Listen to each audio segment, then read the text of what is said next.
importante en nuestras vidas, es el nuevo sistema de comunicación. Lo importante de aquí es que nos podemos ver unos con otros. Lógicamente, en este curso será al final, pero por ahora es el ingreso de mi parte para poder darles el saludo. Mi nombre es Jorge Sotoyén, soy del Colegio de Ingenieros del Perú, soy directivo del capítulo de Ingeniería de Minas, y les traigo el saludo de nuestro presidente, el ingeniero Oliverio Muñoz, quien arduamente con su junta directiva viene planificando y organizando este tipo de eventos para todos los que son parte del capítulo de Ingeniería de Minas del Colegio de Ingenieros del Perú.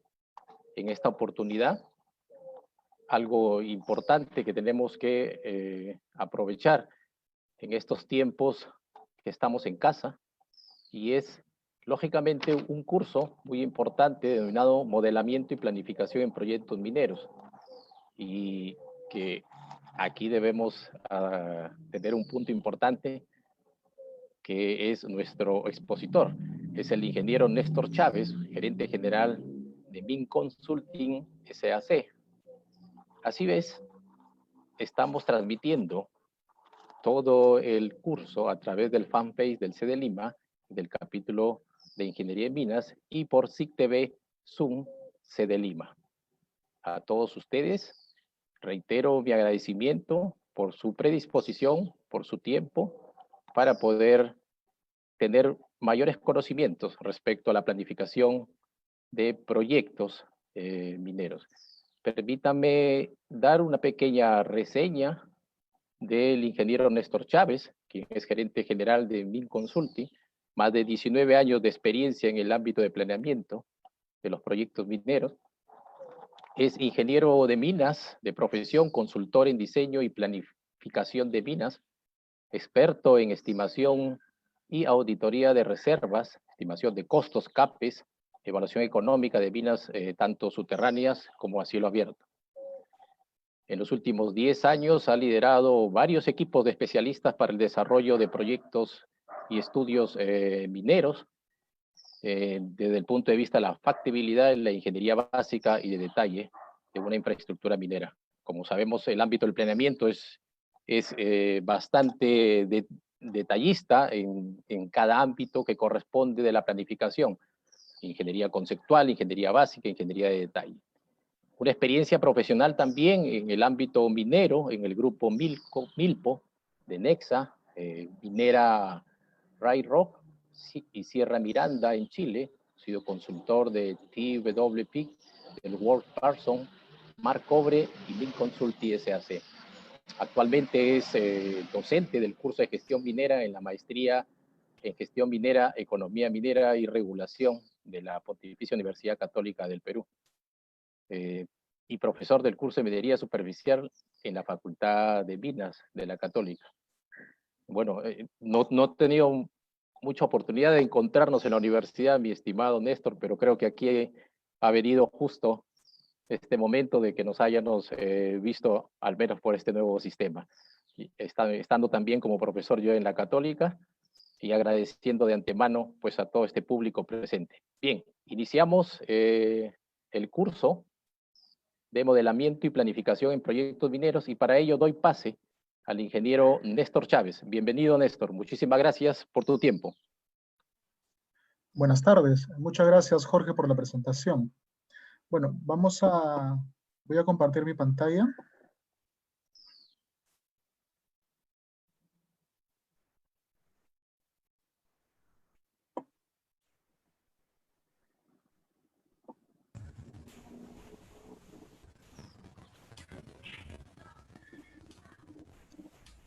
Bien, ya lo pueden, se observa mi pantalla, ¿correcto?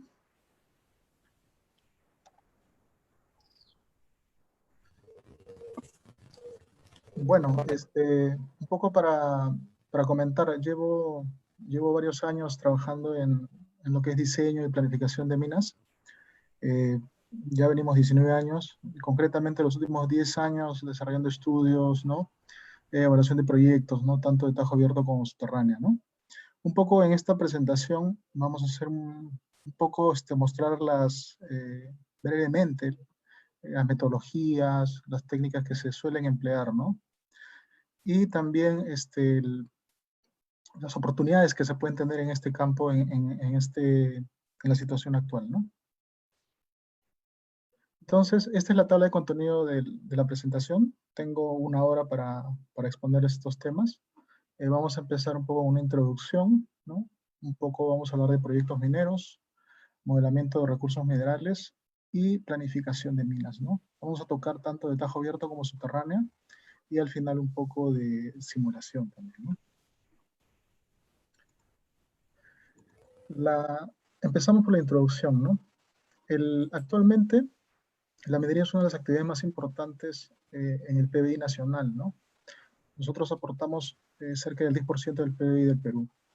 Y hemos estado afectados pues, por el COVID-19, ¿no? Según esta proyección de abril de 2020, ¿no? De Macroconsul, tenemos que en este año, en el segundo trimestre, hemos tenido una caída de menos 23% del PBI en minería, ¿no? Se estima que para fines de año debemos llegar con menos 5.4% de reducción de PBI en el área de minería, ¿no? Sin embargo, no estamos tan castigados como el área de construcción, en donde sí el impacto ha sido mucho más fuerte, ¿no? El segundo trimestre ellos tienen una caída de menos 70%, ¿no? Eso se debe a que la construcción está más en la ciudad y por lo tanto han sido más golpeados por el COVID, mientras que en minería hay algunas unidades que han estado aisladas y han estado de todas maneras desarrollándose, ¿no? Entonces, es importante un poquito de la situación, ¿no? Después de que termine la cuarentena hay una nueva normalidad, ¿no? ¿Qué pasa? El reinicio de las actividades va a ser en condiciones de alto riesgo, ¿no? De alto riesgo de contagio, ¿no? Dado que el COVID va a seguir en el ambiente y todos vamos a estar expuestos a este virus en la medida que viajemos o compartamos con otras personas, ¿no? Eso quiere decir que el riesgo se va a mantener luego de terminado el aislamiento social, ¿no? Y esto requerirá una reestructuración de las operaciones mineras, ¿no? Una redefinición de los flujos de trabajo, de los procedimientos que vamos a estar realizando cuando retornemos, ¿no? Entre las medidas que van a empezar a tomar las mineras, ¿no? Así como todas las industrias, van a empezar a desarrollar más vigilancia de trabajadores permanentes, o sea, quiere decir medición de temperaturas, revisión si están bien de salud, etcétera, ¿no? En los ambientes de trabajo va a haber más desinfección periódica, el aforo, ¿no? Si antes usábamos una camioneta, ahora vamos a tener que usar 2 camionetas porque el aforo es al 50%, ¿no? Y una distancia mínima de 1.5 metros. Entonces, toda esta nueva normalidad tiene un impacto en la productividad de la mina, ¿no? Y si impacta en la productividad, también se va a ver reflejado con mayores costos de minado, ¿no? Esta es una realidad que se va a dar en la medida que las operaciones empiezan a trabajar a su ritmo, ¿no? A su ritmo de producción proyectado. Ahora, esto es con respecto al personal, pero ¿qué pasa a la minería como commodity, ¿no? Como commodity, la minería también ha sido afectado, no tanto como el petróleo, ¿no? En estas líneas desarrolladas por el World Bank hay 3 líneas, ¿no? La línea roja vendría a ser la agricultura, es el cambio igual del PBI de la agricultura, cómo ha sido afectado. En el caso de la energía, se ve una caída fuerte a partir de febrero, debido justo al precio de los del petróleo. Y en el caso de los metales, se ve una reducción de menos 10-20% en promedio, ¿no? Del precio de los metales. Entonces, hay un impacto del COVID directo en los precios de los metales a largo plazo.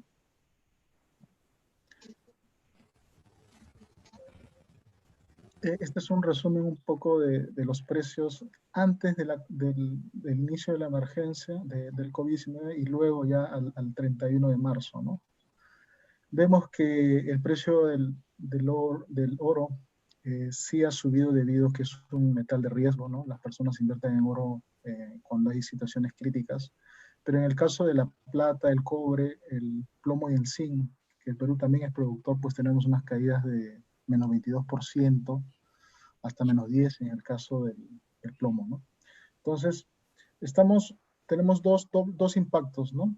Un impacto que es el que no vamos a poder producir y nuestros costos van a aumentar, no vamos a producir al ritmo que deseamos. Y otro impacto es el de que el precio no va a estar pues como estuvo antes, va a estar un precio deprimido, ¿no? Y eso conlleva a tomar medidas, ¿no? A tomar acción, ¿no? Para poder, pasar este periodo de dificultad para todos, ¿no? Entonces, hay oportunidades, ¿no? Que en esta vista, después de todas las vistas anteriores, he querido mostrar esta vista de oportunidades, ¿no?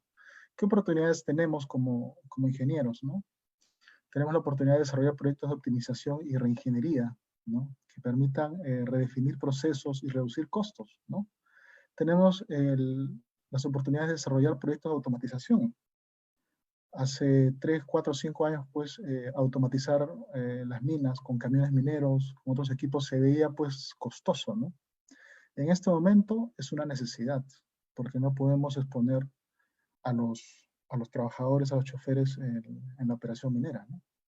Entonces, así como hay automatización de procesos, también hay, en planificación, también hay metodologías para automatizar procesos que también se están desarrollando, ¿no? Y más adelante un poco les voy a mostrar lo que se está haciendo en este campo, ¿no? Otro aspecto que es una oportunidad en todas las minas son las nuevas metodologías de planificación estratégica, ¿no? En los últimos 5 o 6 años se han desarrollado nuevas metodologías y han aparecido nuevas herramientas, nuevos softwares para poder elaborar la planificación estratégica. Hace 5 años no había la capacidad de procesadores que tenemos ahora, ¿no? No había la capacidad, la memoria RAM, las computadoras, el hardware para poder desarrollarlo. Y tampoco había software, ¿no? Software no se metía en el tema de planificación estratégica de mina. Actualmente hay muchas herramientas que se pueden hacer y que permite desarrollar metodologías de planificación estratégica.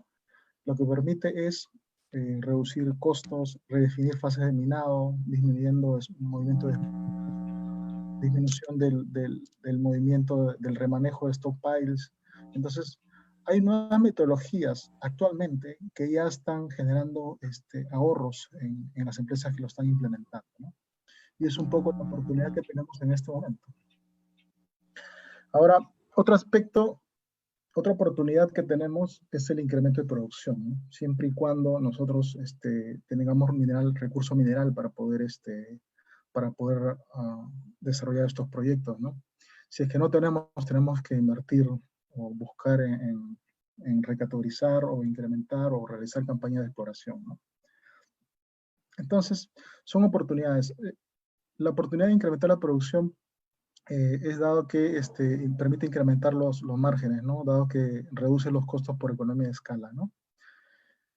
Y en el caso después vamos a tocar el tema de simulación, ¿no?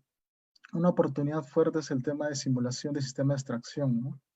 Software que recién ha salido hace 1 o 2 años al mercado permiten hacer simulación muy rápido de camiones versus faja, versus piques.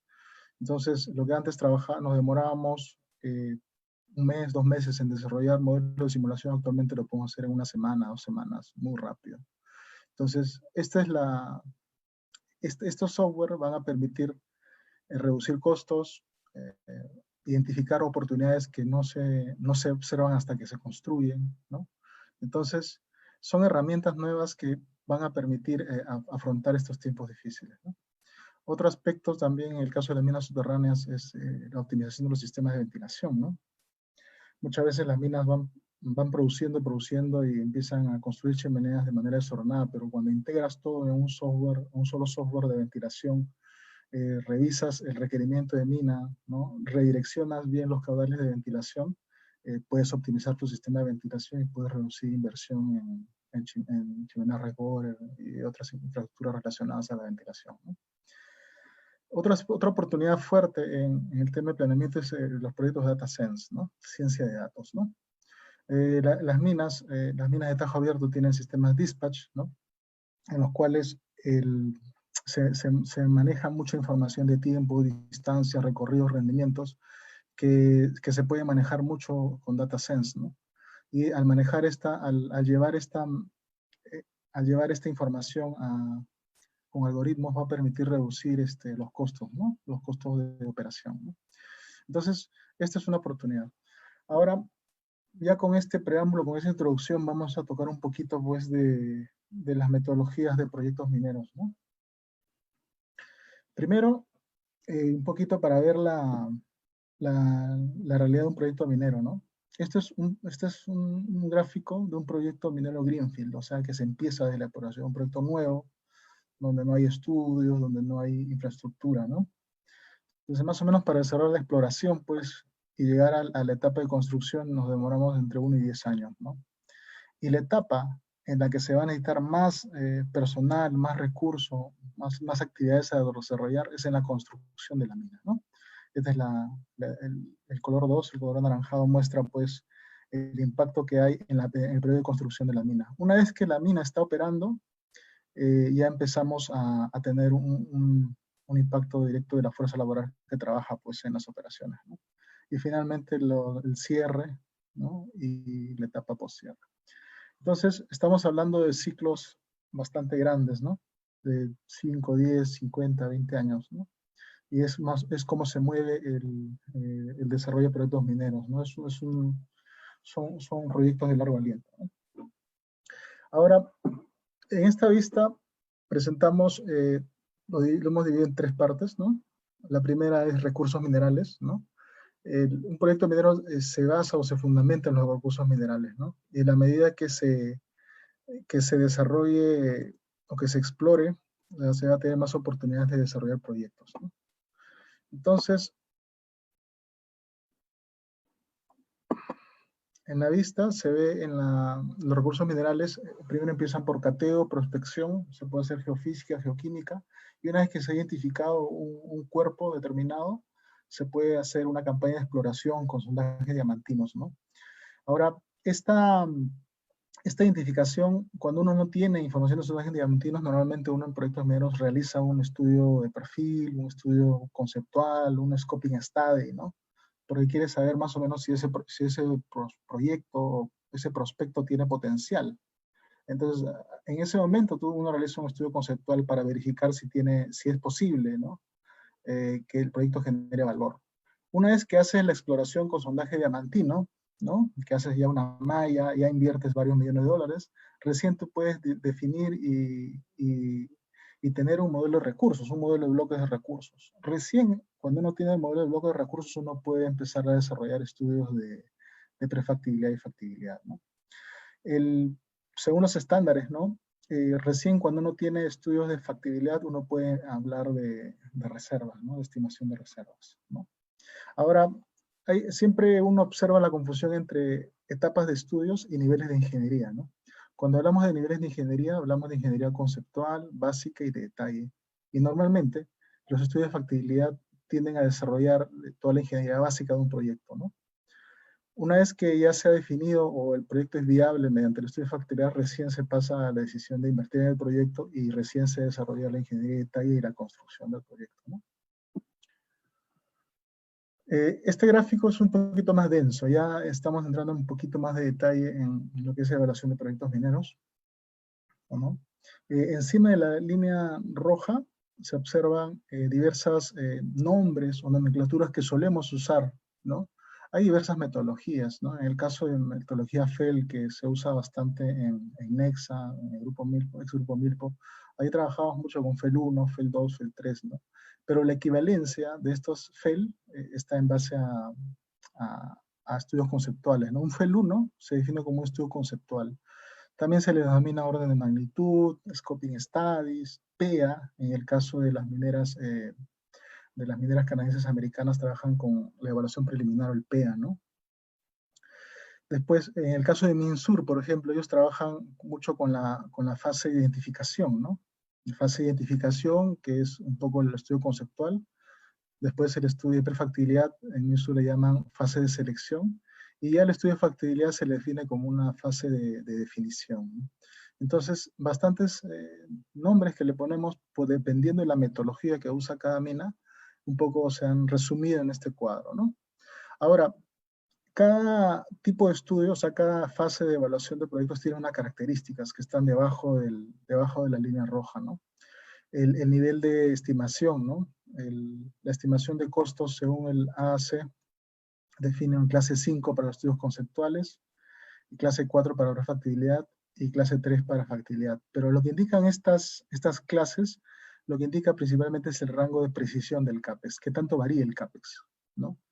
Encontramos que para estudios conceptuales o muy gruesos, un scoping study o un estudio de perfil, la precisión del CAPEX está en más o menos 50%, ¿no? Y en la medida que desarrollamos más ingeniería, más nivel de ingeniería y más estudios, esta precisión de la inversión la vamos afinando, ¿no? En la prefactibilidad hablamos de más o menos de 20 a 25% de variabilidad, y en factibilidad no debería estar más de 15, entre 10 y 15% de variabilidad. Esto, ¿por qué me gustaría comentar un poco este tema? Yo he trabajado en varios proyectos en los que muchas veces definen un proyecto minero solamente con la etapa conceptual, ¿no? Cuando tienen unos taladros, un sector, dicen acá hay mineral, y ya empiezan a invertir en túneles, empiezan a invertir en infraestructura, que de repente no es la adecuada, porque no se han quemado las etapas, ¿no?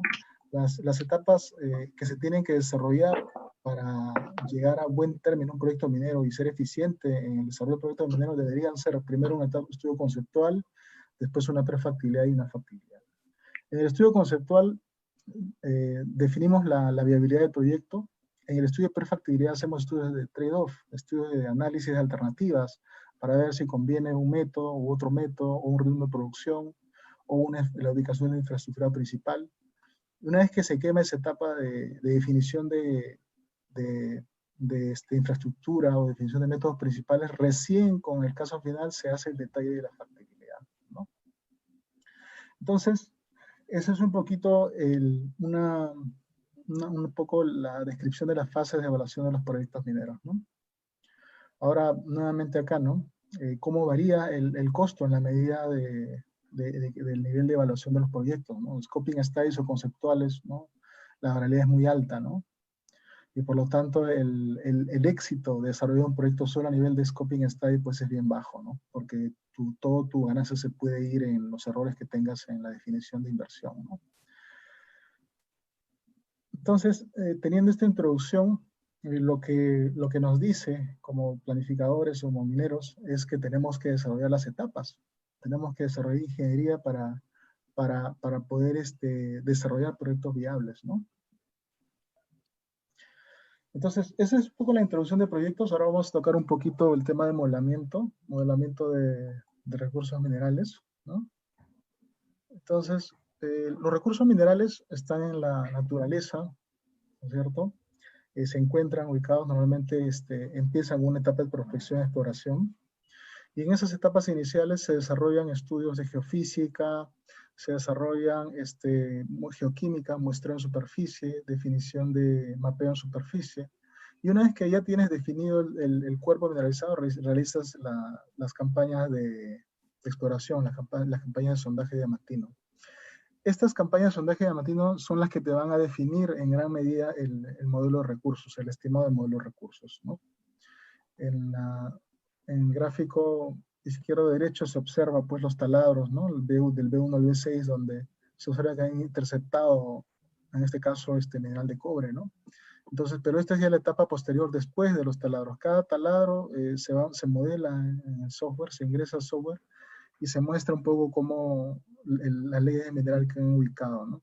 Esa información es el input para hacer el modelamiento de recursos, ¿no? Previos a la planificación de minas. Ahora, cuando el taladro intersecta tramos con mineralización, mucho tiene que ver el modelador, el geólogo modelador o el geólogo que está realizando la evaluación del prospecto. Porque si él define que son cuerpos mineralizados, ¿no? Son mantos, posiblemente van a encontrar cuerpos similares a los de la parte superior. Pero si es que el geólogo modelador ha caminado en el campo y se ha dado cuenta que son estructuras, son vetas, y no tienen una continuidad espacial, o son estructuras simoides que se abren y se cierran, entonces posiblemente se va a encontrar un escenario como la interpretación inferior, ¿no? Los dos gráficos están desarrollados con la misma información de los taladros, pero los taladros no son los únicos que modelan pues, el modelo de bloques, el recurso. necesita una interpretación del geólogo para poder modelar bien el recurso, ¿no? Y ya un poquito en la parte más dura de software, ¿no? ¿Cuál es el procedimiento, ¿no? En software para la estimación de modelos de recursos? Uno empieza con sondajes diamantinos, pues, se sugiere que sean diamantinos DDH. También se puede ingresar aire reverso, pero no es tan recomendable. Bueno, una vez que han definido han realizado los sondajes y han muestreado y tienes las leyes de los sondajes diamantinos, revisas el modelo geológico, ¿no? El modelo de la parte mineralizada, del desmonte, de la roca caja, ¿no? Una vez que has hecho ese modelo geológico, ese modelamiento, ¿no? Realizas un modelo de bloques, ¿no? En 3D, y en ese modelo de bloques haces interpolación de leyes, ¿no? Inicialmente se hace interpolación de leyes. Hay varios métodos para hacer la interpolación de leyes en todo ese espacio, ¿no? Usualmente se usa el Kriging, inverso de la distancia, etcétera, ¿no?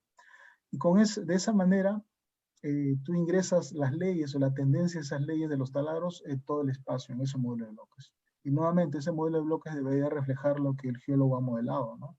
Y para eso se hacen validaciones, chequeos, revisiones, ¿no? Ahora, una vez que has modelado las leyes en un modelo de bloques, lo que se hace es se mide o se indica la confianza de ese recurso mineral. Si el recurso mineral está bien cerca a los taladros y es un recurso medido, entonces es confiable. Pero en la medida que se va alejando de la información real de los taladros, se empieza a denominar indicados e inferidos, ¿no? Inferidos es cuando ya no tiene contacto, o se estima o se piensa que puede haber, pero no está seguro. Entonces el nivel de confianza baja en el caso del mineral inferido. Entonces, una vez que haces todo el procedimiento, haces validación cruzada de modelos de recursos, verificas que las leyes de los taladros te den los mismos resultados que las leyes del Kriging, etcétera, ¿no? Y vas validando y vas pasando los chequeos propios para verificar que tu modelo de bloques calza con la realidad, ¿no? Ahora, para la elaboración de modelo de bloques, mucho tiene que ver conceptos como dominios de estimación, ¿no? Como control estructural, ¿no? Si no has definido fallas o control estructural, posiblemente o puedes subestimar o sobredimensionar cantidad de recurso mineral, ¿no? Entonces, hay bastante detalle para realizar se requiere bastante detalle para realizar ese tipo de modelamiento de recursos, ¿no? Y en la derecha, en el gráfico de la derecha, se ve un poco el modelo de recursos de un depósito mineralizado, donde ya se ha modelado, se ha hecho todo el proceso de modelamiento geológico, y se muestran los taladros con el modelo de bloques y con el mineral pues, en color más oscuro, ¿no? Ahora, esta metodología que se muestra un poco para desarrollar el modelamiento geológico con software 3D, también se suele usar no solo para elaborar modelos de leyes o modelos de bloques de leyes, también se usa para modelamiento geotécnico o en 3D, o modelo geomecánico en 3D.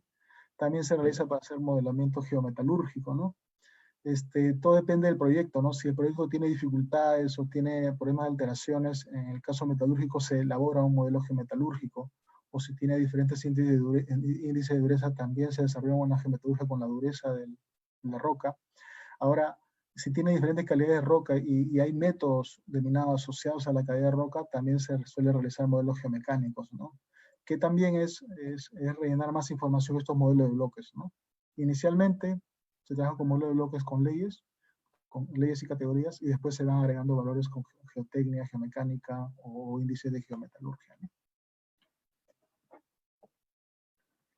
Ahora, un poco la confianza de estos recursos minerales, ¿no? Los recursos identificados son los recursos medidos indicados. Estos medidos indicados son los que pasan a ser reserva, ¿no? Reserva mineral es indicado que es económicamente explotable y técnicamente cumple con todos los estándares de la industria para ser explotado. Reserva, la cantidad de reservas es la medida que permite a las minas valorizar, ¿no? Una mina no se valoriza por recurso, ¿no? Se valoriza por reserva. Y para llegar a esa reserva se tienen que hacer, aparte de modelos recursos, se tiene que hacer diseño de mina, programas de producción, y se tiene que verificar que son reservas o es mineral económicamente explotable, ¿no? Entonces, este gráfico un poco muestra el impacto de diversos aspectos, ¿no? En el caso de la exploración, si uno explora más, generalmente uno tiende a pasar de recursos no identificados a recursos identificados, ¿no? En la medida que uno desarrolla más exploración, uno va a poder recategorizar y tener más recursos medio indicado o reserva, ¿no? Que pueda sustentar, como les decía, proyectos de inversión o nuevas minas, ¿no?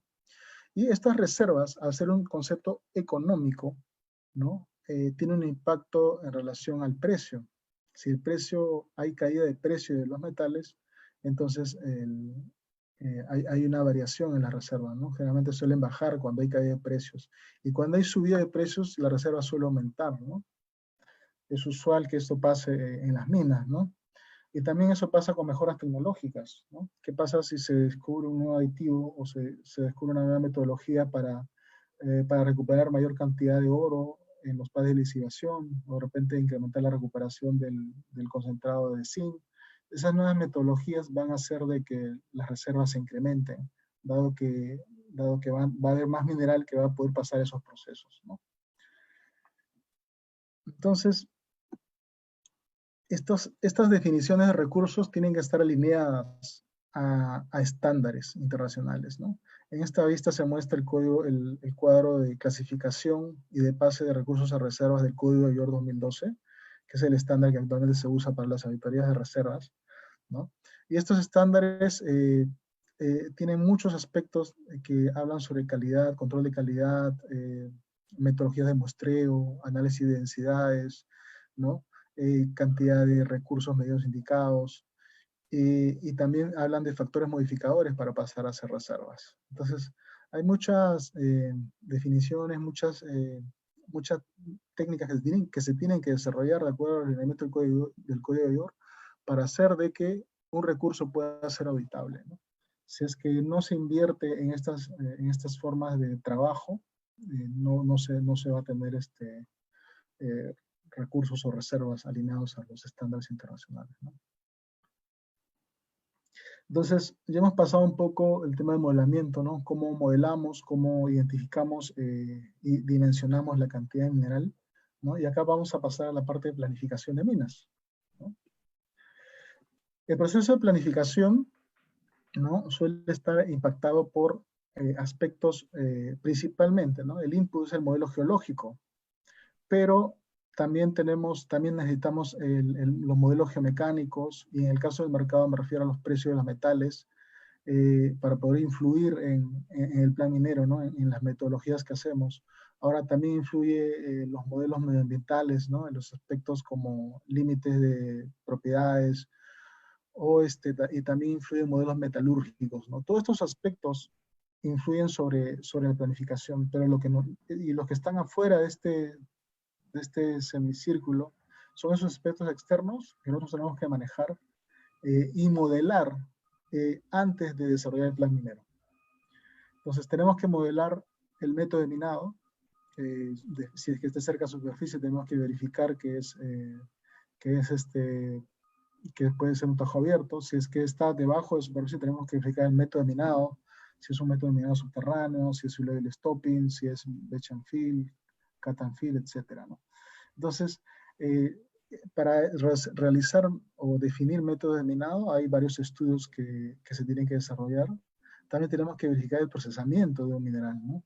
No es lo mismo procesar sulfuros en flotación o lixiviación de óxidos, porque tienen costos diferentes, tienen manejos diferentes, tienen recuperaciones diferentes. Y eso es lo que se tiene que definir en esta etapa de planificación. Luego de haber definido ya métodos, escalas de producción, ¿no?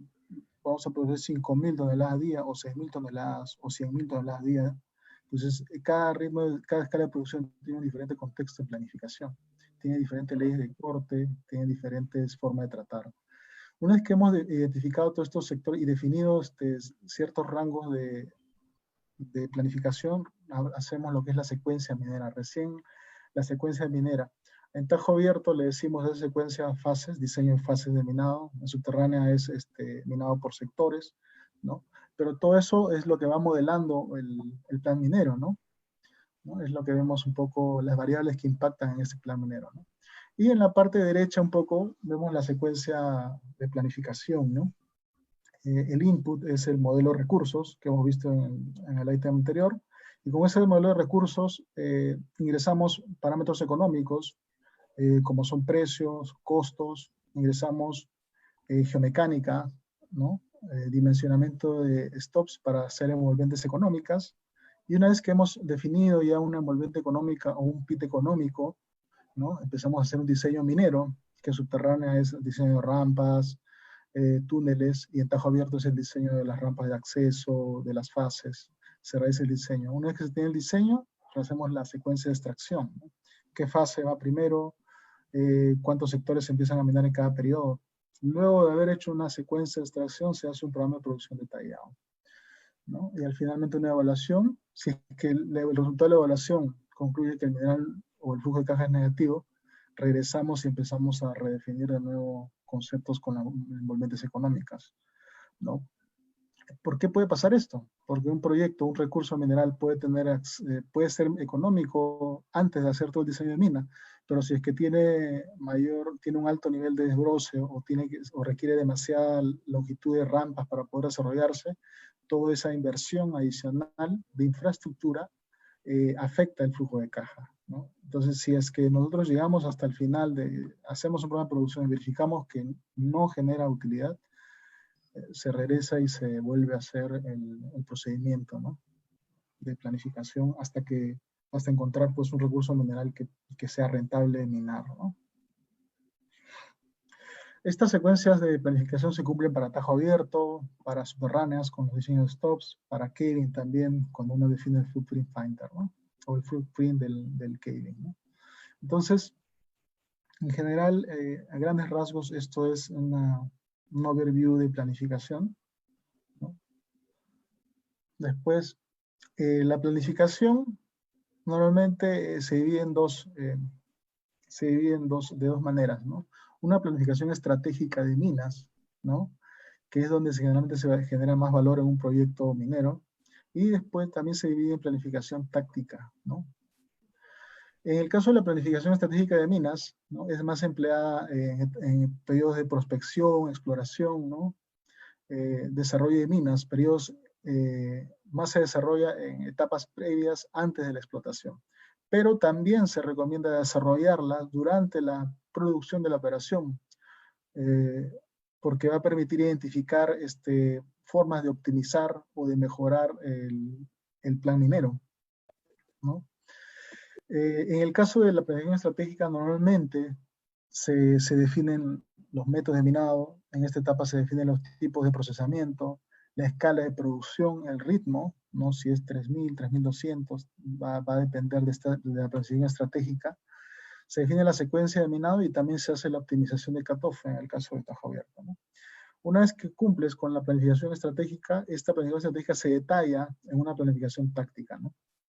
Y en la planificación táctica ya tú defines actividades con más detalle, defines programas mensuales, semanales o anuales, defines flota de equipos y defines hasta un presupuesto anual que va pues al budget de la empresa, ¿no? ¿Dónde generamos mayor, en qué metodología, en qué momento, cuando hacemos planificación generamos mayor valor para el proyecto minero? Generalmente es en la etapa inicial, en la etapa estratégica, ¿no? Cuando definimos el método de minado, cuando definimos el tamaño de los equipos de planta, cuando definimos los cutoffs, ¿no? Cuando tú ya has definido esas etapas y ya has invertido, ya estás metido como en una camisa de fuerza, ya no tienes muchos grados de libertad, ya tienes que continuar nada más con la planificación táctica, ¿no?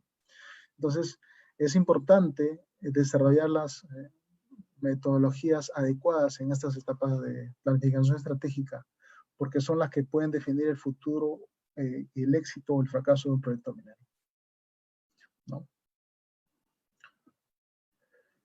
Entonces, vamos a ver un poquito más de métodos de minado, ¿no?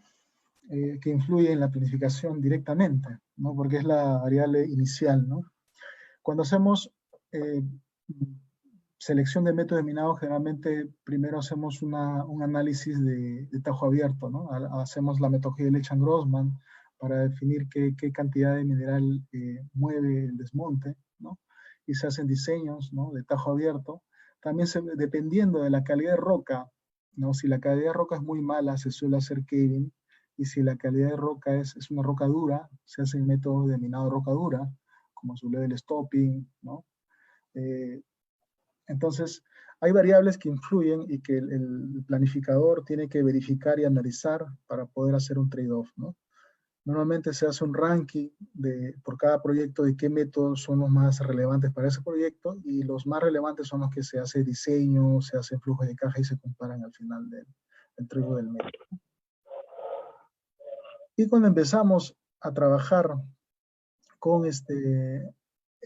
tajo abierto subterránea, tenemos interfaces, ¿no? Entonces tenemos interfaces, ¿no? Este video es un video de un proyecto en el cual se ve la interfaz tajo con subterránea, ¿no? En esta primera etapa vemos que se ha extraído todo el desmonte, ¿no es cierto? Y se ha depositado en este botadero, ¿no es cierto? Y el mineral se ha ido a planta, ¿no? Y una vez que se termina se va terminando en las últimas etapas, las últimas fases del minado de tajo abierto, ya se empieza a desarrollar la inversión en los túneles, infraestructuras de rampas para la mina subterránea, ¿no? Y en este gráfico vemos un poco, ¿no? Estos túneles. Ahora, estos gráficos de colores que vemos ahí son diseños de stops, ¿no? O cámaras o tajeos de producción, cámaras de producción que se han definido igual con software, con optimizadores, ¿no? Entonces, vemos cómo la interfase, ¿no? Se puede integrar en una sola herramienta en la cual empiezas a minar el tajo abierto y empiezas a desarrollar la mina subterránea, ¿no? ¿Ya? Y en este video es bastante interesante porque un poco permite, en la medida que uno haga estos diseños de mina, va a poder definir el límite económico, ¿no?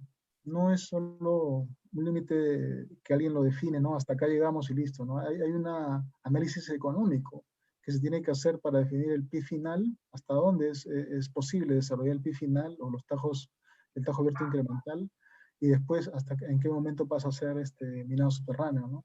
Entonces, normalmente hacemos estudios para identificar ese límite económico, ¿no? Y una vez que se identifica el límite económico de tajo con subterránea, se hace la integración de diseños, ¿no? Se hace el diseño de tajo abierto, los pits económicos, los pits operativos, y se hace pues la integración con el diseño de rampas, con el diseño de stops, ¿no? Y finalmente, luego de hacer los diseños, ¿no? Se verifica pues el aporte de la producción, ¿no? Generalmente en tajo abierto, al estar expuesto, pues tiene un potencial de desarrollar más aporte de mineral. En subterránea, al estar restringidos por túneles de acceso, usualmente uno o dos accesos, entonces la cantidad de mineral para extraer de la mina subterránea suele ser menor que la de tajo abierto, ¿no? Entonces hay todo un análisis para identificar el aporte, pues, ¿no? De tajo subterránea, ¿no? Y todo eso se logra si es que lo integramos todo en un solo proyecto, ¿no? Esto permite desarrollar la optimización de la secuencia, ¿no? De extracción combinada, permite identificar el manejo de stockpile, ¿no? En esta parte del video se observa que aquí están sacando mineral del tajo, pero lo están llevando al stockpile, ¿no? Uno es stockpile de mineral rico y otro es mineral marginal, ¿no? ¿No? Se está minando el mineral desmonte, crecen los stockpiles, y al final del periodo los stockpiles desaparecen porque van siendo llevados a la planta de tratamiento, ¿no? La interacción de una mina de tajo con subterránea también requiere el diseño de chrome pillars o un pilar corona, ¿no? En la interfaz entre tajo y subterránea, ¿no? Definitivamente tenemos que dejar un pilar en el techo antes de empezar el minado subterráneo, porque si no habría derrumbes, habría interacción de esfuerzos, ¿no? Para todo eso se desarrollan estudios geomecánicos de interfase tajo con subterránea, ¿no? Entonces, hay bastante complejidad en la interacción tajo subterránea, ¿no? En el caso de los métodos de minado subterráneos, hay varias, este gráfico muestra un poco los métodos que existen para el minado subterráneo, ¿no? En el Perú normalmente usamos bastante su level stopping, ¿no? Cut and fill, ¿no? Corte reino ascendente, métodos convencionales, ¿no? Pero generalmente hay una tendencia a hacer minas más mecanizadas, ¿no? Con mayor productividad. Entonces la tendencia es desarrollar métodos de sublevel stopping transversal, longitudinal, o métodos de caving, ¿no? Sublevel caving o block caving, ¿no? En el gráfico, en el cuadro inferior, se observa un poco la variación en el costo, ¿no? En costo operativo, ¿no? Los costos de las minas de caving tienen más bajo costo, dado que no usan la operación unitaria de perforación, o la usan muy poco, ¿no? Más es derrumbe y extracción, ¿no? Y en el caso de las minas de cámaras pilares, sublevel stopping, ya el costo se incrementa, ¿no? En la medida que la mina se hace más manual, más convencional, los costos suelen incrementarse, pues, de manera, de gran manera, ¿no? Bien, ya hemos visto un poco un overview de los métodos de minado, ¿no? Análisis tajo subterráneo. Y acá un poco vamos a mostrar planificación estratégica de tajo abierto, ¿no? En tajo abierto, normalmente uno hace una definición del pit final, ¿no? Normalmente se usan herramientas o Wilson Grossman para poder definir este pit final, ¿no?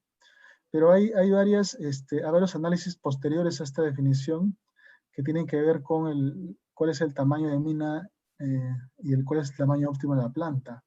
Dado que en la medida que tú incrementas el ritmo de producción o la cantidad de toneladas tratadas por día, el costo empieza a bajar. Entonces, para cada tamaño de mina tiene un pit final diferente. Hay una interacción entre el tamaño óptimo de mina y el pit final, y a la vez hay una interacción con las fases, ¿no? Con la secuencia de extracción, ¿no? Y esas fases de minado también pueden ser optimizadas a través de una secuencia de blending o estrategia de stockpiles, ¿no? Entonces, y al final uno puede hacer un análisis de riesgo para ver la variabilidad de las variables más relevantes, ¿no? Entonces, normalmente hay una metodología secuencial para desarrollarlos, esta planificación estratégica, pero en el 2016, me acuerdo, aparecieron las metodologías de Hillos Value, de Whittle Isaac, que ha permitido hacer muchos de estos procesos de manera automática e iterativa, y permiten incrementar el valor de los proyectos, ¿no?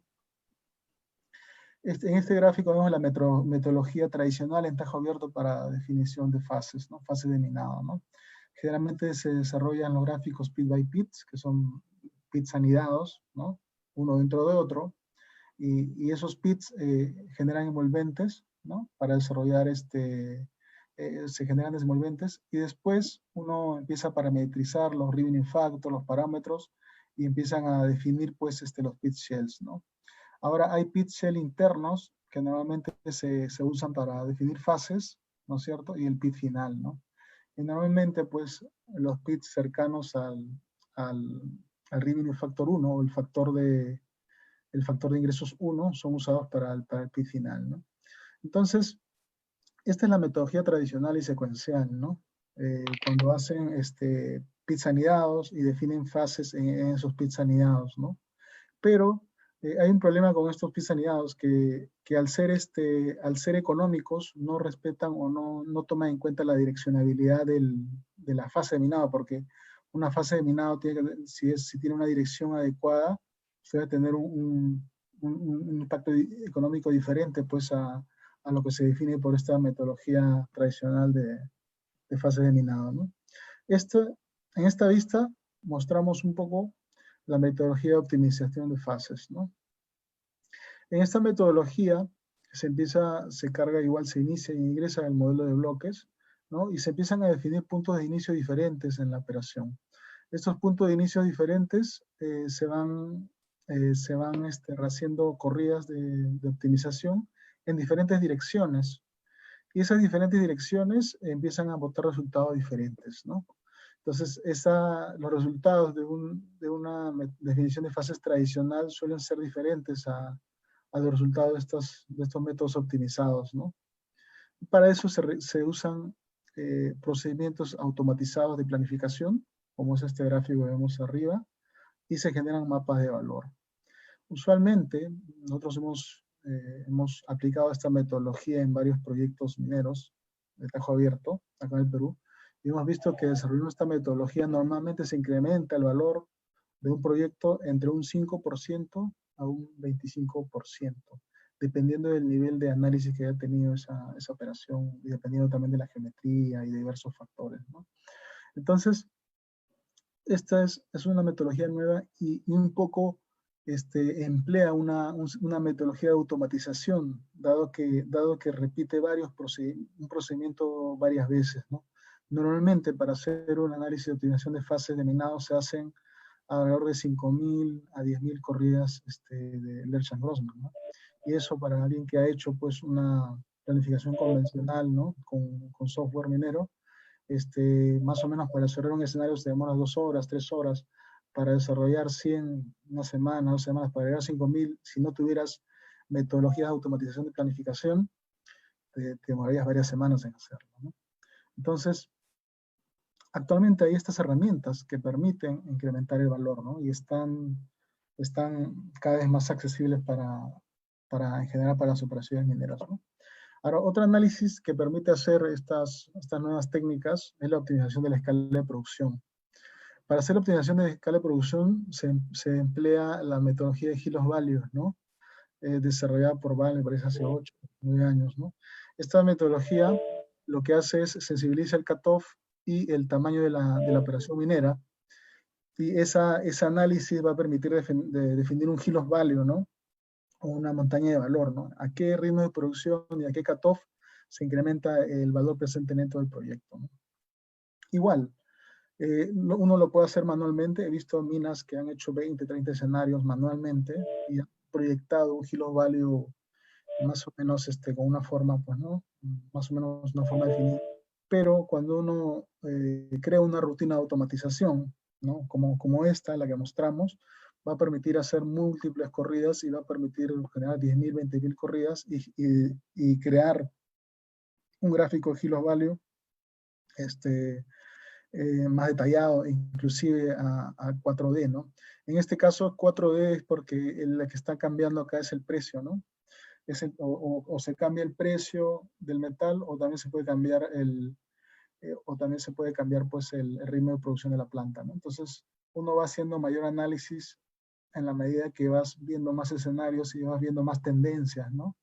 En el desarrollo de la planificación. Entonces, estos proyectos de optimización de escala también permiten incrementar el valor de los proyectos mineros, ¿no?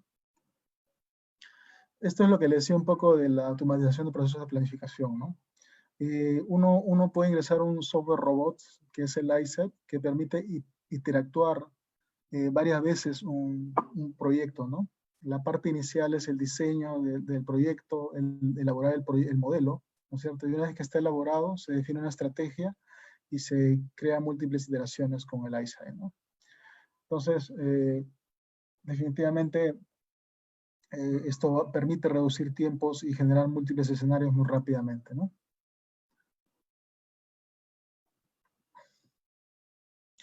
Eso es un poquito planificación estratégica de tajo abierto.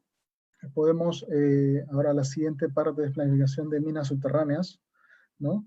En subterránea es un poquito más difícil llegar o hacer planificación estratégica al detalle que se tiene en tajo abierto, dado que las restricciones, las complejidades son mayores. En subterránea estamos debajo de la tierra, tenemos que hacer sistemas de ventilación, sistemas de drenaje, túneles, accesos. No tienes todo el acceso y no hay modelos matemáticos que permitan optimizar una mina subterránea en su totalidad. Se hace, pero por manera secuencial, ¿no? Primero utilizan los stops, después utilizan los diseños de las rampas de acceso y después utiliza la secuencia de extracción. Pero son en varios pasos.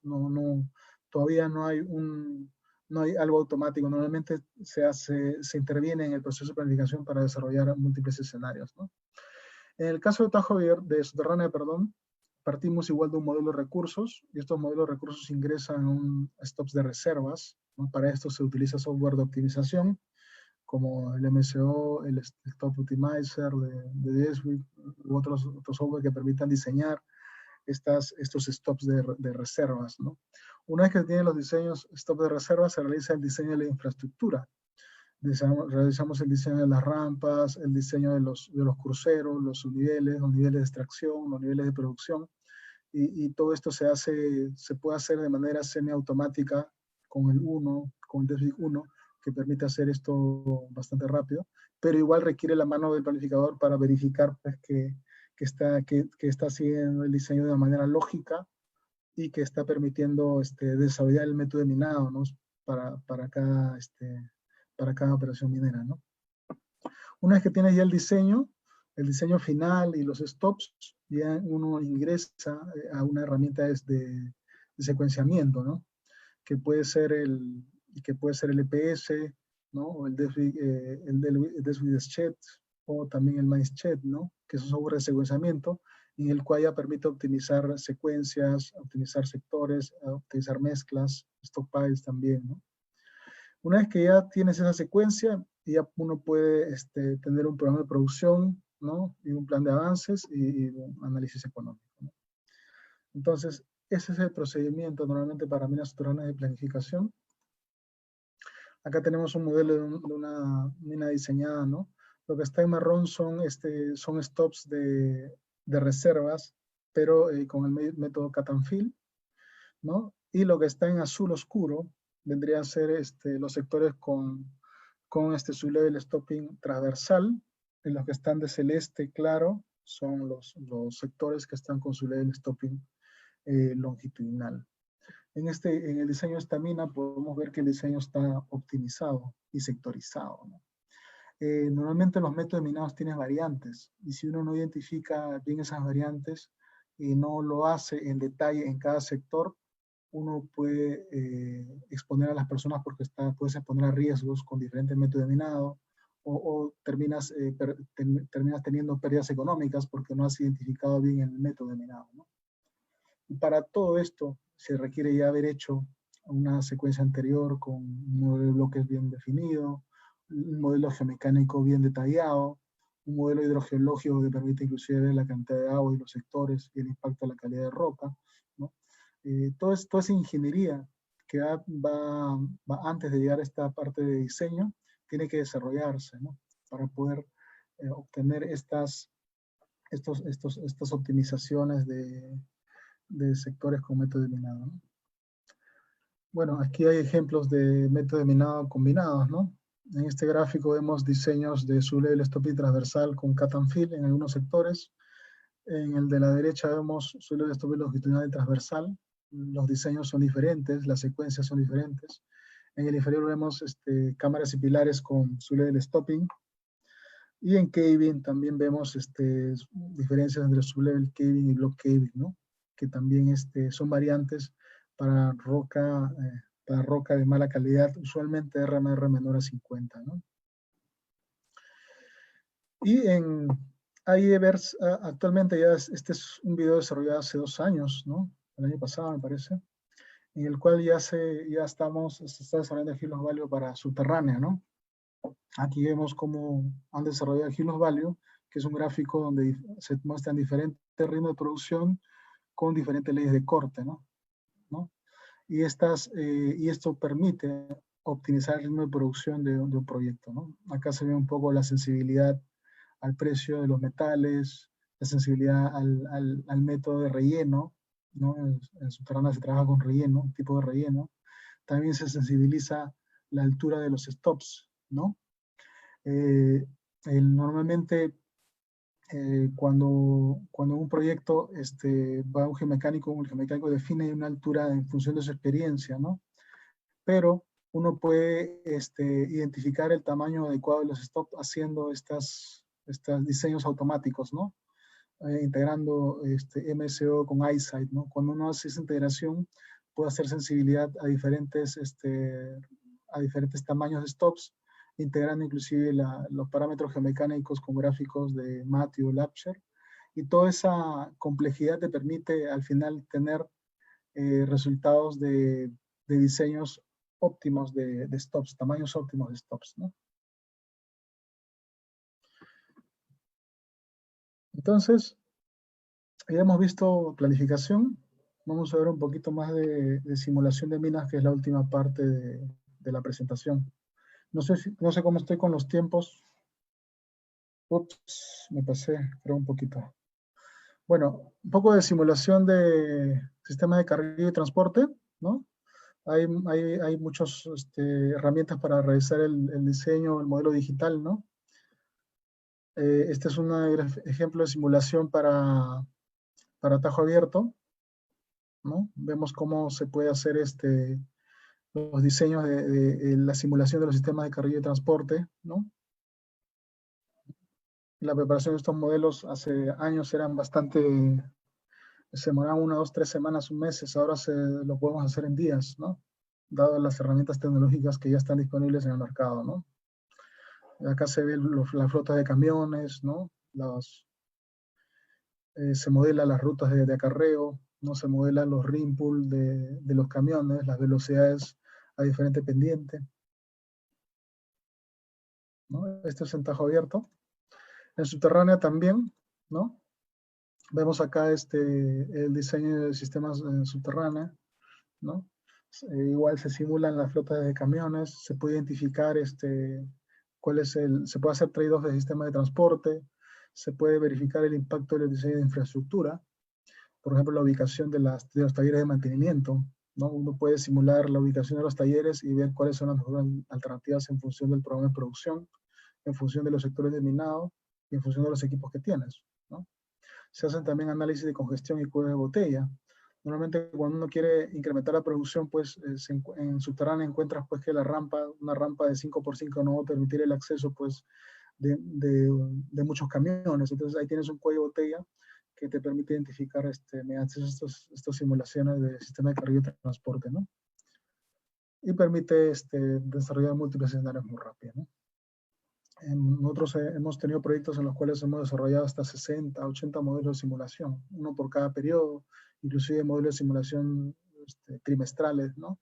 Y ahí se va viendo que en cada periodo, pues, la distancia de acarreo varía, la cantidad de tonelaje mineral de desmonte también varía, y también varía la cantidad el tráfico, ¿no? El tráfico o la congestión en cada periodo, ¿no?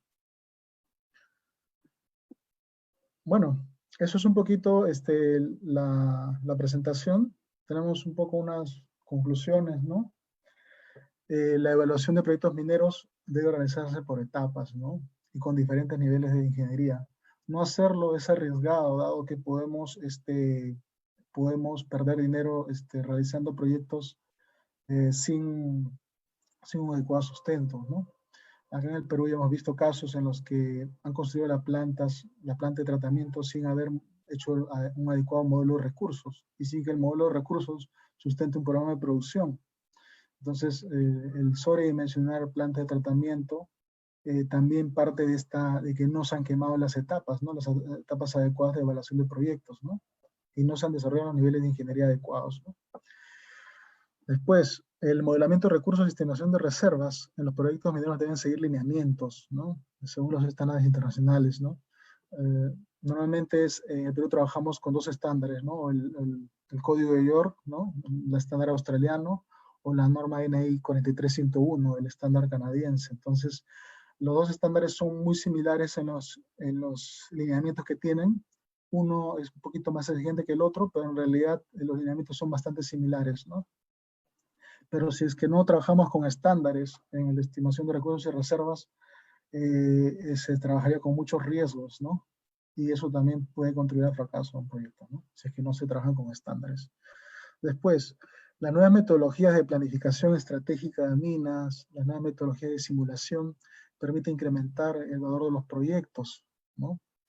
Ya les comentaba, ¿no? Podemos incrementar el valor de un proyecto pues, en una mina entre un 5 a un 25%. ¿Por qué? Porque esta tecnología no existió hace de 50 años o hace 20 años cuando se diseñó la mina, ¿no? Hay minas que están trabajando 5, 10, 15 años en los cuales no habían estas metodologías, pero ahora sí hay. Entonces uno puede aplicar estas metodologías e incrementar el valor de los proyectos, ¿no? Corriendo pues estos planes de minado estratégicos, ¿no? Y bueno, el desarrollo de metodologías de planificación detalladas permite analizar diversos escenarios de planificación en tiempos cambiantes, ¿no? En tiempos difíciles como los que estamos viviendo. Bueno, eso es un poquito de mi parte. Muchas gracias por escucharme y estoy atento a las preguntas. Sí, gracias, Néstor. Yo creo que está muy clara la exposición. El tema de modelamiento es algo muy interesante, muy necesario en las operaciones mineras, y creo que debemos aprovechar todos los presentes si tenemos algunas consultas, sobre todo en los temas de ingeniería básica, ingeniería de detalle de un proyecto, en qué etapa la encuentra, en la prefactibilidad, en la factibilidad, y cómo varían estos porcentajes de acercamiento al CAPEX. Entonces, deberían aprovechar todos aquellos que están ahorita aquí conectados con el capítulo de Ingeniería de Minas, SIC TV, para que puedan realizar sus preguntas y Néstor pueda darles respuesta a aquellas consultas. Voy a ver si por el chat tengo algunas preguntas.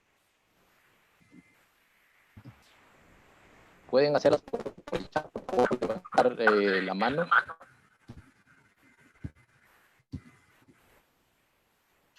Bueno, realmente he soltado bastantes definiciones, ¿no?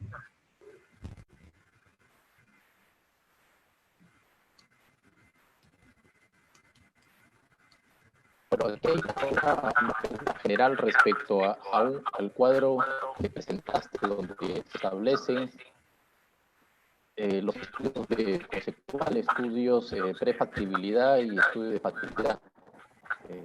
Lógicamente que en la fase 3, en el estudio de factibilidad, hablamos de una ingeniería básica y en términos generales, según esta apreciación de uno de los participantes, ¿en qué medida estaría la parte de ingeniería de detalle o es en otra fase, en otra área? A ver, si podrías, por favor, Néstor, apoyar en esa consulta.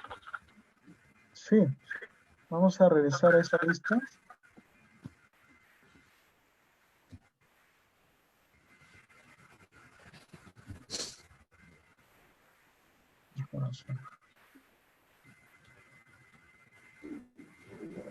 Ya.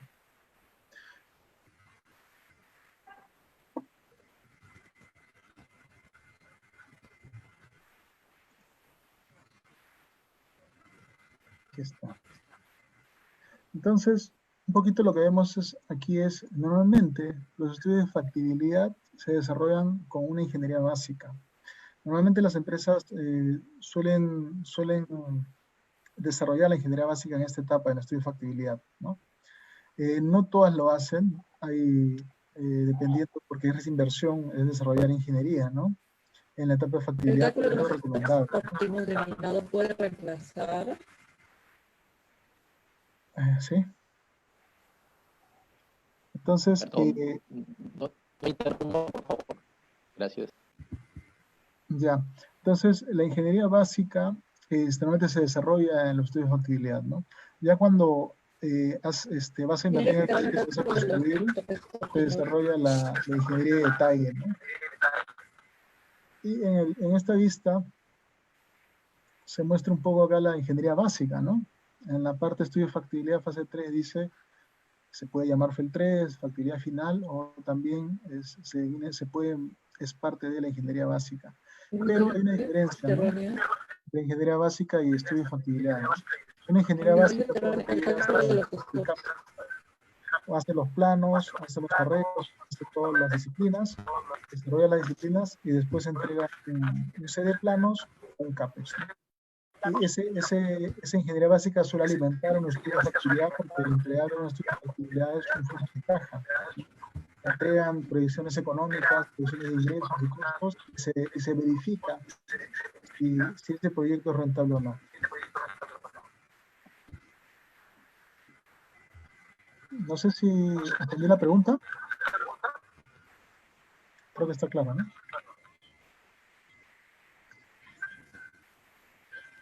Sí, Néstor.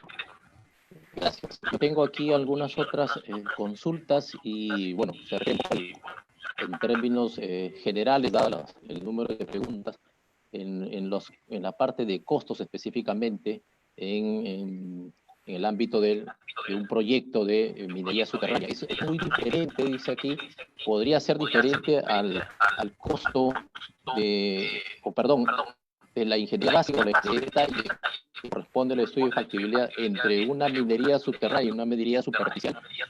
¿qué tan distantes son estos parámetros o es que tienen que estar prácticamente alineados? No, realmente las minas de Tajo Abierto son bastante diferentes a la ingeniería que se desarrolla en subterránea, ¿no? En el caso de Tajo Abierto, los ritmos de producción son mayores. Normalmente para un proyecto de Tajo Abierto, un estudio de factibilidad te demora 2 años en desarrollarlo, con la cantidad de información e ingeniería que se desarrolla. Normalmente en subterránea no, porque en subterránea hablamos de ritmos de producción de 5.000, 10.000 toneladas día, ¿no? En caso Sorriendo llega a 20.000, 22.000 toneladas día, pero no es tanto el ritmo de producción, por lo tanto los estimados también son un poco diferentes, ¿no? Ahora,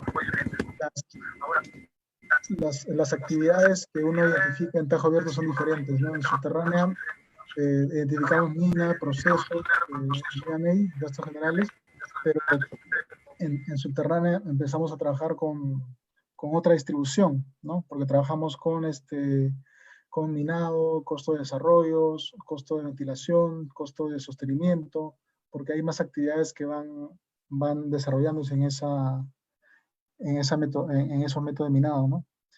Entonces, suelen ser diferentes. Ahora, estos rangos que vemos acá de precisión de los CAPEX, se tienen que respetar para sea mina de Tajo Abierto o subterránea, ¿no? Una mina subterránea de factibilidad, un estudio de factibilidad para una mina subterránea debe ser de los mismos rangos para un estudio de Tajo Abierto, ¿no? Y los niveles de ingeniería también son diferentes, ¿no? Acá vemos un poco que los niveles de ingeniería para una factibilidad suele estar en 15 a 25%, ¿no? La cantidad de ingeniería, ¿no? Esta ingeniería se completa ya en los estudios de ingeniería de detalle, ¿no? Entonces, es diferente, ¿no? Es diferente la aproximación, pero al final siempre lo ajustamos a estos estándares, ¿no? Que también son estándares al final, estos estándares de proyectos, de evaluación de proyectos, ¿no? Sí, gracias, Néstor. Si alguien tiene una consulta, yo he tratado de resumir algunas de las preguntas y bueno, hay muchas más acá, pero permítame hacer una apreciación desde el punto de vista ahora con el tema del COVID-19, ¿no es cierto? Esto quiere decir que los proyectos que ya se tenían en una fase capaz de construcción o algunas que tenían ampliación de algunas operaciones, en el contexto de los costos prácticamente va a haber un cambio rotundo. ¿Cuánto más o menos estima que puede ser esta variación? Entendiendo de que los costos se van a sumar a la parte de seguridad seguramente, pero hay que entender también que los costos podrían asumirse en otras etapas o en otras áreas del proyecto que se está construyendo, ampliando, o un nuevo proyecto. De tu experiencia, ¿cómo crees que va a variar esto después del COVID? Realmente no es un impacto no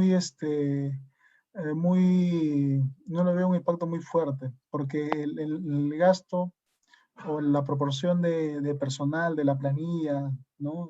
Imaginemos que la planilla se incrementa en un 10%, 5 o 10%, el impacto pues en todo el costo no va a ser más de 5% de repente, ¿no? 5, 10%. No percibo un impacto mayor en los costos, ¿no? Pero sí se tiene que hacer y va a reducir la rentabilidad pues, de las minas, ¿no? Mira, acá tengo otra pregunta, ya esta sería la cuarta. Voy a dar dos más. Tengo aquí una pregunta interesante. Dice, el CAPEX va a depender del mineral ubicado y aprobado en estudio de factibilidad.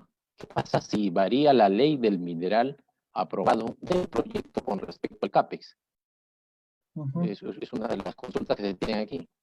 Sí, normalmente cuando en los proyectos no se han desarrollado bien los estándares internacionales como el YORC o el NI 4301, cuando en el proyecto no se han hecho bien los controles de calidad, suelen haber variaciones en la etapa de explotación, de producción.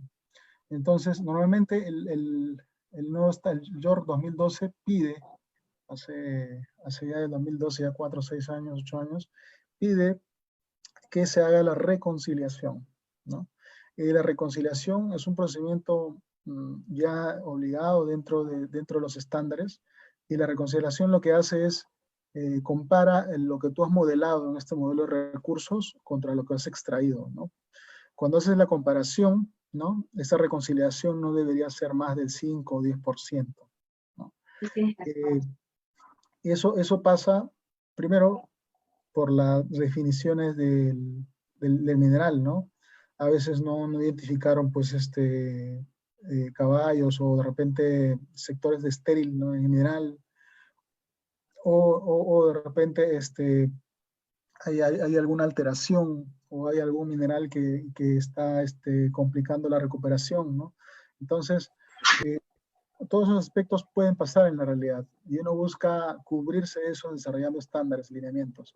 Y la forma de corregir si es que tienes ese problema es con reconciliación, y ese informe de reconciliación se debe concluir qué se tiene que hacer para corregir, ¿no? Si es que se puede corregir, o qué inversión adicional requiere para controlar esa nueva variable, ¿no? Entonces, eso suele pasar, ¿no? Es normal, ¿no? En las minas, como le digo, la reconciliación suele estar en las minas donde tienen buen control, 8%, 10% de variación, ¿no? Minas donde ya no tienen mucho control, llega hasta 20, 25, ¿no? Y están al día a día, ¿no? Está bastante claro. Y bueno, te robamos unos 5 minutos más, por favor, Néstor. Tengo unas consultas adicionales. Voy a tratar las dos, de sumarlas. Para los niveles de estudio de factibilidad y factibilidad, ¿entre qué rango debe estar la contingencia que se debe de considerar? Y a la vez, ¿qué recomendaciones darías, dada tu experiencia de más de 19 y casi 20 años, estás en todo este trabajo tan interesante en la industria minera? ¿Qué recomendarías a los gerentes ante la situación actual, ya que muchos van a estar restringidos o estarán restringidos en lo que es el CAPEX? Bueno, a ver qué podemos comentar al respecto. Sí, con respecto a la contingencia, en la medida que tú desarrollas más ingeniería, normalmente la contingencia, el porcentaje de contingencia debe bajar, ¿no? En nuestra factibilidad debería estar pues en 5 o 10% de contingencia, ¿no? Cuando estás en prefactibilidad ya estás hablando de 20% de contingencias, ¿no? 20, 25 en conceptuales. Entonces, hay un rango de porcentaje de contingencias que uno asume en función de cada proyecto, de cada nivel de cada fase de evaluación de cada proyecto, pero también ese porcentaje de contingencia se calcula, ¿no? Uno hace una matriz de riesgo y en base a esa matriz de riesgo los pondera los riesgos totales, y esa variabilidad es la que también sirve para sustentar pues el porcentaje de contingencias, ¿no? Ahora, esto es con respecto a la pregunta de contingencias, ¿no? El porcentaje de contingencias aplicables a los CAPEX. En el caso de la recomendación bueno, para todos los mineros que estamos en estos tiempos difíciles, para mí es desarrollar estas nuevas metodologías. En esta presentación he mostrado muchas tecnologías que son recientes y que pueden permitir reducir costos, pueden permitir incrementar el valor de los proyectos, ¿no? Yo ya los he probado en varios proyectos y me he dado cuenta que sí es válido, o sea, se ve tangible cuando uno hace la optimización de fases, por ejemplo, ¿no? En tajo abierto, en subterránea, cuando haces simulación de sistema de transporte. Entonces, te permite inclusive identificar cuál es el camión óptimo. De repente, tu flota de camiones necesitas incrementar el tamaño, o de repente necesitas cambiarlo para poder mejorar tus resultados, ¿no? Entonces, la presentación la he preparado un poco mostrando pues cómo podemos hacer por medio de la ingeniería de minas, ¿no? Y las nuevas tecnologías, aportar pues en generar valor en las minas, ¿no? Bien, yo creo que hemos sido bastante aprovechados con tu tiempo, Néstor, y queremos reiterar en verdad por parte del capítulo de Ingeniería en Minas el agradecimiento rotundo por este curso, que nos explicas, nos detallas y nos pones, como quien dice ahorita, al día a todos aquellos ingenieros de minas y todos los que están invitados. ¿No es cierto? Que seguramente ya están con ganas de volver a algunos a la operación, otros quizás no sabemos por qué, pero entendemos también que quizás el COVID-19 ha hecho que ya no queramos salir de casa algunos. Pero bueno, creo que es momento de aprovechar estos tiempos que el capítulo de Ingeniería en Minas del Colegio de Ingenieros le brinda a todos los que son parte de esta colegio. Queda más que agradecerte en verdad y a todos los participantes, invitados. Cuando ya estamos por finalizar, les invitamos a que puedan poner su cámara, agradecer o levantar la mano, como diciendo gracias Néstor por tu compañía, por tus ganas de poder compartir con nosotros estos temas de los proyectos. Bien, muchísimas gracias a todos ustedes. Los invitamos para el día martes, antes que se retiren, por favor, el día martes 19. Tenemos un tema muy interesante sobre la pequeña minería artesanal. Así que todos invitados, estaremos también a las 7 de la noche. Es un tema candente de la pequeña minería en el sentido de la reactivación propia después del COVID. Según las normas estaban previstos para julio, agosto. Vamos a ver qué puede pasar a finales de este mes de mayo. Quizás hay algunos cambios que puedan ser importantes para la reactivación económica de la pequeña minería y la minería artesanal. Bien, muchísimas gracias a todos ustedes. En nombre del capítulo, en nombre de nuestro presidente Oliverio Muñoz. Y gracias. Muy buenas noches. Hasta luego. Muchas gracias. Gracias, Néstor. Ya, saludos.